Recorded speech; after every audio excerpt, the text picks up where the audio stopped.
लोकसभा चुनाव 2024 को लेकर हर पार्टी अपने अलग दावे कर रही है, लेकिन दोस्तों जनता के मूड को समझ पाना बहुत ही मुश्किल काम है। जहां हर पार्टी अपनी जीत का दावा कर रही है, वहीं इसी बीच एक और बड़ी एजेंसी का सर्वे सामने आ चुका है, जिसके नतीजे बेहद हैरान कर देने वाले हैं। देश में किस पार्टी की सरकार बनने वाली है या फिर जनता ने किसे वोट दिए हैं, यह समझना बहुत मुश्किल काम है। इसके पीछे एक्सपर्ट्स का तर्क है कि उत्तर के कुछ गढ़ों में भाजपा को काफी कड़ी लड़ाई लड़नी पड़ी है, लेकिन उसे तेलंगाना, ओडिशा और बंगाल समेत गैर भाजपा शासित राज्यों में इस बार काफी फायदा होगा। और इसी को लेकर दोस्तों एक सर्वे सामने आ चुका है, जिसमें एक्सपर्ट्स का मानना है कि 2024 के चुनाव में कोई लहर या फिर गुस्सा हमें देखने को नहीं मिला है। यही कारण है कि यह पिछले 10 वर्षों के चुनाव की तरह नहीं दिख रहा है। दोस्तों, आप लोगों ने जहां गौर किया होगा, 2014 में जब सरकार बदली थी तो कांग्रेस सरकार के खिलाफ लोगों में भारी गुस्सा था। काफी सारे भ्रष्टाचार के मामले सामने आए थे, जिसके बाद जनता ने बदलाव का मूड बना लिया था। 2019 में जब भाजपा ने बड़ी जीत हासिल की थी, उस समय पुलवामा हमला का जो पीएम मोदी ने बदला लिया था, वह सब लोगों के मन को भा गया था और भाजपा ने काफी शानदार जीत हासिल की थी। इसके अलावा मोदी लहर का फैक्टर भी काफी काम आया। लोगों में पीएम मोदी को लेकर अलग ही तरह का माहौल था। लेकिन दोस्तों, इस बार ना तो हमें सरकार बदलने वाला गुस्सा दिखाई दे रहा है, ना हमें कोई सरकार के पक्ष में भी बड़ी लहर दिखाई दे रही है। इसलिए दोस्तों, इस बार का चुनाव सबसे ज्यादा असमंजस वाला दिखाई दे रहा है। इनकार इस बात से भी नहीं किया जा सकता है कि कई मामलों में मोदी सरकार के खिलाफ लोगों में असंतोष है, लेकिन विपक्ष उसे कितना भुना पाया है, यह जानना बेहद ही दिलचस्प है। विपक्ष के पास महंगाई, बेरोजगारी जैसे कई मुद्दे हैं। विपक्ष इसे लेकर लड़ाई तो लड़ रहा है, लेकिन यह उसे जीत दिलाने में कितनी कारगर हो पाती है, यह हमें 4 जून को ही पता चल पाएगा। दोस्तों, आपको बताना चाहेंगे कि सरकार बदलने के लिए सबसे पहले लोगों में बहुत भारी असंतोष होना चाहिए, जो कि इस बार हमें कम ही दिखाई दिया है। भले ही कुछ लोगों में असंतोष हो, लेकिन उतना गुस्सा हमें दिखाई नहीं दे रहा है, जो कि सरकार बदलने के लिए महत्वपूर्ण है। कई एक्सपर्ट्स का मानना है कि भाजपा के लिए सरकार बनना तो ज़्यादा मुश्किल नहीं है, लेकिन सीटें कितनी भाजपा ला पाती है, यह बहुत ज़्यादा महत्वपूर्ण है। क्या पिछली बार के मुकाबले सीटें कम होती हैं या पिछली बार के मुकाबले भी प्रचंड बहुमत मिलता है? क्योंकि दोस्तों, अभी हाल ही में जब मध्य प्रदेश की विधानसभा चुनाव हुए थे, उस समय सब अनुमान लगा रहे थे कि मध्य प्रदेश में कांग्रेस पार्टी की सरकार बन सकती है, लेकिन भाजपा ने भारी भरकम बहुमत से जीत हासिल की। तो इस बात को तो नकारा नहीं जा सकता है कि पीएम मोदी का जलवा अभी भी कितना बरकरार है। तो चलिए दोस्तों, अब जान लेते हैं एक एक राज्य के हिसाब से सर्वे की किस राज्य में किस पार्टी को कितनी सीटें मिल सकती हैं। सबसे पहले दोस्तों हम बात करेंगे राजस्थान के बारे में। राजस्थान में दोस्तों भाजपा का दावा है कि पिछली बार की तरह इस बार राजस्थान में फिर से भाजपा सभी सीटों पर जीत हासिल करने वाली है, लेकिन राजनीतिक विश्लेषकों का मानना है कि राजस्थान में इस बार भाजपा को नुकसान हो सकता है। राजस्थान में भाजपा को 4 सीटों का नुकसान होने का अनुमान है। राजस्थान की 25 में से एनडीए गठबंधन को 21 सीटों पर जीत मिलने की संभावना है, जबकि 4 सीटें इंडिया गठबंधन को मिल सकती हैं। अन्य पार्टियों का खाता भी खुलता नजर नहीं आ रहा है। पूर्वोत्तर की 25 सीटों की बात करें तो बीजेपी को 20 सीटों पर जीत मिल सकती है। 4 सीटें इंडिया गठबंधन के खाते में जाने की संभावना है, जबकि अन्य पार्टियों को 1 सीट मिल सकती है। वहीं दोस्तों अगर हम छत्तीसगढ़ की बात करें तो छत्तीसगढ़ में 11 में से एनडीए को 8 सीटें मिलने की संभावना है। इंडिया गठबंधन को 3 सीटें मिल सकती हैं, जबकि अन्य पार्टियों का खाता भी नहीं खुलता हुआ दिखाई दे रहा है। मध्य प्रदेश में दोस्तों 29 में से 26 सीटों पर भाजपा जीत हासिल कर सकती है और 3 सीटों पर इंडिया गठबंधन हासिल कर सकता है। दोस्तों आपको बताना चाहिए कि कुछ दिनों पहले कमलनाथ के बीजेपी में शामिल होने की अटकलें भी लगाई जा रही थी, लेकिन कमलनाथ ने उन अटकलों को खारिज कर दिया। कमलनाथ दिल्ली भी पहुंच गए थे, लेकिन आखिर में कांग्रेस पार्टी उन्हें मनाने में कामयाब रही थी। इस बार कांग्रेस पार्टी ने कमलनाथ के बेटे नकुल नाथ को छिंदवाड़ा से टिकट दिया है। वह छिंदवाड़ा लोकसभा सीट चुनाव लड़ रहे हैं। उनके जीतने की संभावना एक तो सबसे ज्यादा है। इसके अलावा कांग्रेस पार्टी 2 और सीटें अपने नाम पर कर सकती है। कुल मिलाकर 29 में से 26 सीटें एनडीए गठबंधन को और 3 सीटें इंडिया गठबंधन को मिलने की संभावना है। इसी के साथ में दोस्तों अगर हम तेलंगाना की बात करें तो तेलंगाना के 17 में से एनडीए गठबंधन को 5 सीटें मिल सकती हैं। इंडिया गठबंधन को 3 सीटें मिलने की संभावना है, जबकि अन्य पार्टियों को 9 सीटों पर जीत मिल सकती है। आंध्र प्रदेश की 25 सीटों की बात करें तो यहाँ पर क्षेत्रीय पार्टियों का काफी भारी दबदबा है। एनडीए को जहां 1 सीट मिल सकती है, इंडिया गठबंधन को 2 सीटें मिलने की प्रबल संभावना है और 22 सीटें अन्य पार्टियों को मिलने की संभावना जाहिर की जा रही है। वहीं दोस्तों अगर हम तमिलनाडु की बात करें तो तमिलनाडु की 39 सीटों में से एनडीए को 9 सीटें मिल सकती हैं, इंडिया गठबंधन को 28 सीटें मिलने की संभावना है और 2 सीटें अन्य पार्टियों को मिल सकती हैं।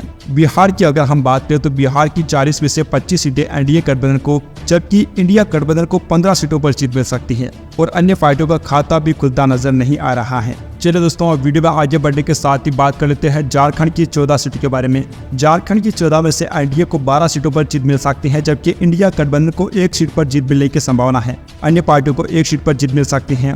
हरियाणा में दोस्तों किसान आंदोलन का इस बार के चुनाव में बहुत ज्यादा असर हमें देखने को मिल रहा है और हरियाणा में भाजपा को 10 में से 6 सीटें हालांकि मिल सकती हैं। 4 सीटें एनडीए गठबंधन को मिलने की संभावना है। अन्य पार्टियों का खाता भी खुलता नजर नहीं आ रहा है। हिमाचल प्रदेश की 4 ही सीटें भाजपा के कब्जे में आ सकती हैं। पिछली बार भी भाजपा ने हिमाचल की सभी सीटें जीत ली थी। जम्मू कश्मीर और लद्दाख की बात करें तो यहाँ की 6 में से एनडीए को 2 सीटें मिल सकती हैं। इंडिया गठबंधन को 1 सीट मिलने की संभावना है, जबकि अन्य पार्टियों को सभी 3 सीटें मिल सकती हैं।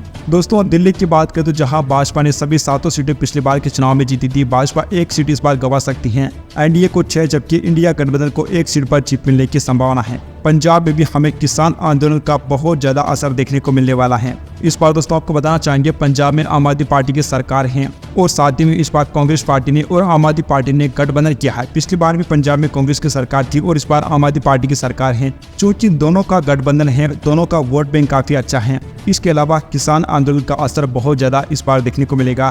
तो 13 में से 3 सीटें हालांकि एनडीए को मिल सकती हैं, जबकि 10 सीटें इंडिया गठबंधन को मिलने की संभावना है। गुजरात में पीएम मोदी का जलवा हमेशा की तरह इस बार भी बरकरार है। सभी 26 सीटें भाजपा को मिलने की पूरी संभावना है। कर्नाटक की 28 में से 20 सीटें एनडीए को मिल सकती हैं, जबकि इंडिया गठबंधन को 8 सीटों पर जीत मिलने की संभावना है। महाराष्ट्र की बात करें तो महाराष्ट्र में इस बार बेहद ही दिलचस्प चुनाव होने वाला है, क्योंकि महाराष्ट्र में 2 पार्टियां 4 टुकड़ों में बढ़ चुकी हैं। यह चुनाव इस लिहाज से काफी ज्यादा इम्पोर्टेंट माना जा रहा है, क्योंकि 2 पार्टियों के लिए यह अपने अस्तित्व की लड़ाई है कि कौन किस पर भारी है। जहां शिवसेना 2 टुकड़ों में बढ़ गई थी, शिंदे गुट अलग और उद्धव ठाकरे गुट अलग। इसके अलावा दोस्तों पिछली बार जो शिवसेना थी उसका गठबंधन बीजेपी के साथ था, तो भाजपा को इस बार नुकसान झेलना पड़ सकता है। इसके अलावा एनसीपी, अजित कुमार गुट और शरद कुमार गुट 2 गुटों में बढ़ चुकी हैं। महाराष्ट्र की 48 में से एनडीए गठबंधन को 29 सीटें मिल सकती हैं, जबकि इंडिया गठबंधन को 18 सीटों पर मिलने की संभावना है। पश्चिम बंगाल में लगातार भाजपा अपनी पार्टी में विस्तार करते हुए नजर आ रही है। इस बार भी भाजपा 20 सीटें हासिल कर सकती है। 1 सीट इंडिया गठबंधन को मिल सकती है, जबकि 21 सीटें टीएमसी के हिस्से में जाने की संभावना है। दोस्तों आपको बताना चाहेंगे कि बंगाल में ममता बनर्जी ने गठबंधन से साफ तौर पर इनकार कर दिया था। इसके अलावा दोस्तों ममता बनर्जी किसी भी तरह से गठबंधन में इस समय तक तो शामिल नहीं है। हालांकि दोस्तों चुनाव के बाद ममता बनर्जी क्या कदम उठाती हैं उस पर सभी की निगाहें टिकी हुई हैं, क्योंकि दोस्तों ममता बनर्जी ना तो इंडिया गठबंधन की बैठकों में शामिल हो रही हैं, ना वह अपने पत्ते खोल रही हैं। इसलिए दोस्तों एनडीए हो या इंडिया गठबंधन हो, सभी पार्टियां इस समय पर कंफ्यूज है कि ममता बनर्जी का स्टैंड आखिरकार क्या रहने वाला है। दोस्तों उड़ीसा की बात करें तो उड़ीसा की 21 में से एनडीए को 9 सीटों पर जीत मिल सकती हैं। इंडिया गठबंधन को 1 सीट पर जीत मिलने की संभावना है। इसके अलावा अन्य पार्टियों को 11 सीटें मिल सकती हैं। केरल की बात करें तो केरल की 20 में से एनडीए को 1, इंडिया गठबंधन को 19 सीटें मिलने की पूरी संभावना है और अन्य पार्टियों का खाता भी खुलता नहीं दिखाई दे रहा है। दोस्तों जैसा कि हमने आपको शुरुआत में ही कहा था कि भाजपा दक्षिण के राज्यों में काफी विस्तार कर रही है और इस बार भाजपा को केरल में भी 1 सीट मिलने की संभावना जाहिर की जा रही है। अब चलिए दोस्तों बात कर लेते हैं 6 केंद्र शासित प्रदेशों के बारे में। तो दोस्तों 6 में से 4 सीटें जहां एनडीए को मिल सकती हैं, इंडिया गठबंधन को 2 सीटों पर जीत मिलने की संभावना है। अन्य पार्टियों का खाता भी खुलता नहीं दिखाई दे रहा है। उत्तराखंड की सभी 5 सीटें भाजपा के हिस्से में जा सकती हैं। वहीं दोस्तों अगर हम उत्तर प्रदेश की बात करें तो उत्तर प्रदेश में भाजपा का दबदबा इस बार भी रहने वाला है। उत्तर प्रदेश की 80 में से एनडीए गठबंधन को 67 सीटों पर जीत मिलने की संभावना है, जबकि 11 सीटें इंडिया गठबंधन को मिल सकती हैं। 2 सीटें अन्य पार्टियों को मिलते हुए दिखाई दे रही हैं। इसके अलावा दोस्तों गोवा की बात करें तो गोवा की दोनों ही सीटें भाजपा गठबंधन को मिलने की संभावना है। अब चलिए दोस्तों वीडियो के आखिर में हम फाइनल आंकड़े जान लेते हैं कि किस पार्टी की देश में सरकार बन सकती है, किस पार्टी को बहुमत मिलने जा रहा है। क्या एनडीए की सरकार बनेगी या फिर इंडिया गठबंधन की सरकार बन पाएगी। तो दोस्तों अगर सभी 543 सीटों के रुझान देखें तो एनडीए गठबंधन को 331 सीटें मिल सकती हैं। इंडिया गठबंधन को 140 सीटें मिलने की संभावना है, जबकि अन्य पार्टी को 72 सीटों पर जीत मिलने की संभावना जाहिर की जा रही है। तो दोस्तों अभी तक तो दोस्तों साफ होता जा रहा है कि देश में एक बार फिर से एनडीए की सरकार बन सकती है, क्योंकि दोस्तों अभी तक एक भी एजेंसी का सर्वे ऐसा सामने नहीं आया है जिसमें इंडिया गठबंधन की सरकार बन रही हो। जहां इंडिया गठबंधन भाजपा को हराने का दावा कर रहा है, लेकिन दोस्तों इस बार तो ऐसा कोई माहौल बनता नजर नहीं आ रहा है। और दोस्तों 4 जून के नतीजे क्या होंगे यह देखना काफी दिलचस्प होने वाला है। इंडिया गठबंधन भी लगातार सरकार बनने का दावा कर रहा है। दोस्तों अगर सबसे पहले दावों पर बातचीत की जाए तो अमित शाह का 5वें चरण के बाद दावा है कि भारतीय जनता पार्टी 310 सीटें जीत चुकी है और 400 की ओर अग्रसर है। जयराम रमेश का दावा है कि 350 सीटों की ओर कांग्रेस पार्टी अग्रसर है। 4 जून के बाद मोदी जाएंगे। उत्तर प्रदेश के मुख्यमंत्री योगी आदित्यनाथ का दावा है कि बिना शक एनडीए 400 पार करेगी। इंडिया गठबंधन के अरविंद केजरीवाल का दावा है कि लिख कर दे रहा हूं कि बीजेपी को 230 से ज्यादा सीटें नहीं मिल पाएगी। देश के प्रधानमंत्री पीएम मोदी ने दावा किया है कि 400 सीटें इस बार जीतेंगे। कांग्रेस पार्टी 40 का आंकड़ा भी पार नहीं कर पाएगी। वहीं कांग्रेस अध्यक्ष मल्लिकार्जुन खड़गे का दावा है कि 300 सीटें कांग्रेस पार्टी जीतेगी और मोदी जी 200 भी पार नहीं कर पाएंगे। बिहार के मुख्यमंत्री नीतीश कुमार का दावा है कि बिहार में एनडीए 40 सीटें जीतेगा और देश में 400 सीटें जीतेंगे। ममता बनर्जी का दावा है कि बीजेपी को 195 सीटें ही आएगी और इंडिया गठबंधन 315 सीटें जीतने वाला है। दोस्तों, आपको बताना चाहेंगे कि देश में अब तक कुल मिलाकर 428 सीटों पर वोटिंग हो चुकी है। पहले चरण के लिए 19 अप्रैल को 102 सीटों पर वोटिंग हुई थी। दूसरे चरण के लिए 26 अप्रैल को 88 सीटों पर, तीसरे चरण के लिए 7 मई को 93 सीटों पर वोटिंग हुई थी और चौथे चरण के लिए 13 मई को 96 सीटों पर वोटिंग हुई थी। पांचवें चरण के लिए 20 मई को 49 सीटों पर वोट डाले गए थे। अब दोस्तों, बचे हुए 2 चरणों के लिए सिर्फ 115 सीटों पर वोट डाले जाने बाकी हैं। जिन 115 सीटों पर वोट डाले जाने बाकी हैं, उन 115 में से 2019 में एनडीए ने 77 सीटें हासिल की थी। अकेले बीजेपी के खाते में 65 सीटें गई थी। यूपीए गठबंधन को 9 सीटें मिली थी और कांग्रेस पार्टी ने 8 सीटें हासिल की थी। अन्य पार्टियों के हिस्से में 29 सीटें गई थी। तो दोस्तों, कहा जा सकता है कि आगामी जो 2 चरण बाकी है उनमें भी भारतीय जनता पार्टी का पलड़ा काफी ज्यादा भारी है। आगामी छठे चरण की बातचीत की जाए तो छठवें चरण में बीजेपी का पलड़ा काफी भारी है।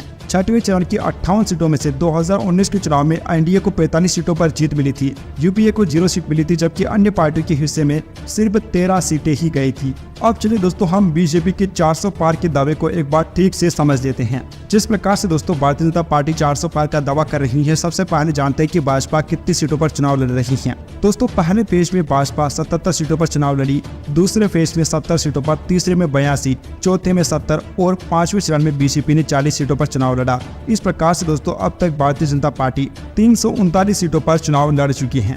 दोस्तों, कुल मिलाकर भाजपा 441 सीटों पर चुनाव लड़ रही है। भारतीय जनता पार्टी आगामी 2 चरणों में 102 सीटों पर चुनाव और लड़ने वाली है। Subscribe now and press the bell icon. Never miss an update.